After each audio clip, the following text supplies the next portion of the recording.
The Bojan Bogdanovic trade, though, I loved it for the Pistons. I mean, the opportunity cost was fine. Like, you sort of clear up a little bit of congestion at center, and then I don't really know where Saban Lee factored in when you had Ivy and Killian Hayes and Cade Cunningham as well. What did you think of the trade, and just about, one, Bojan's fit, but then also, two, how do you expect him to be used with this team? I love the trade. I love the fit. I loved his skill set. I love his contract. So it's like I love basically everything about this trade. I think he fits in as a starter, as an immediate starter. It would be a little like I've been surprised at how many people aren't necessarily assuming that he will be a day one starter. It's like it's a little weird in my mind, just because he might be their second best player like right away. And so like why wouldn't you start that guy? I know there's a desire to see the youth movement, but like, this guy's still pretty good. In terms of like what he brings to the table, I expect him to just continue to space the floor, keep the offense moving with or without the ball.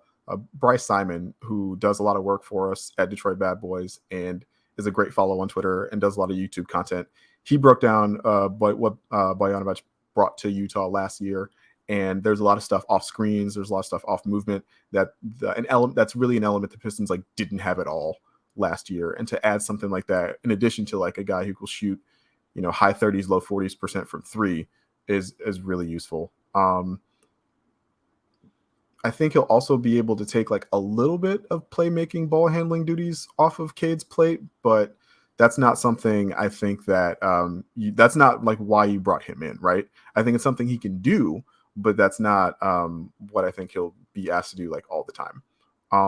There's also the possibility like he gets flipped at Yeah, that was gonna be my mid-season. next question. Like, I don't want to predict, but if they move him, I think they get a first round pick for him. I think that the Jazz were at a disadvantage because they were trying to, there were only a few teams that had cap space. They were trying to shed salary as part of this trade. And at this time of year, teams aren't willing to not that they're not willing to make, if it's a star, sure, but like teams are trying to figure out what they have. And Bojan Bogdanovic is very much a guy that maybe you acquire midstream when you understand like what's your proximity to contention, what does your roster actually need after undergoing changes. And so if the Pistons do move him, my bet would be, I'm not saying they'll get a lottery pick, but my bet would be they get a protected first round pick for him. Yeah, I hope you're right, but it feels weird to transform like Mason Plumlee into Kelly Olynyk into Bojan plus another like top 25 pick like that.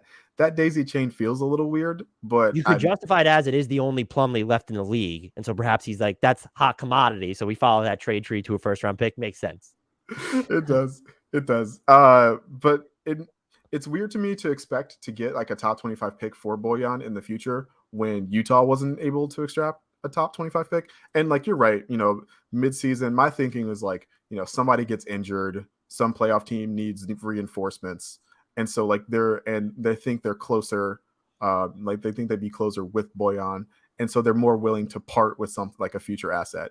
But for right now, like I think he probably just ends up a free agent at the end of the season with the Pistons. We say, we shake his hand, say thank you for the memories, thank you for the 40% from three and giving Cade a lot of space. It's like, we appreciate it. Let's get the $19 million in cap space in here, please.